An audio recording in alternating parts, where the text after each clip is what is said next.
Hey all, I'm just getting ready to go out, so I thought I'd jump on in and show you all how I do a quick hairstyle for this thick, frizzy, curly hair.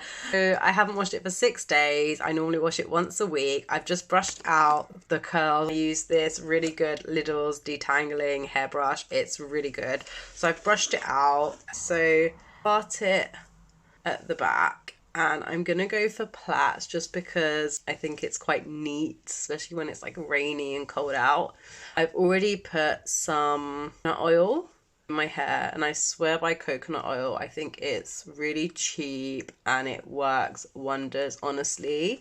I'll be adding in more tomorrow, so for hair wash day. Lay it up. I usually use like the curly hairbands, but I can't find where I put the small ones, so I'm just using a normal hairband. So now I'm going to go onto the other side and I'll show you what I'm going to do with the front bits.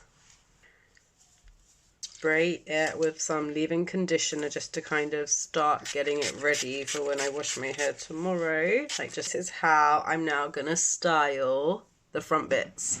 My trusty Dyson airwrap. Just do the ends, and this is what it looks like. So a quick, easy hairstyle if you've got super long, thick, curly hair that's in between washes.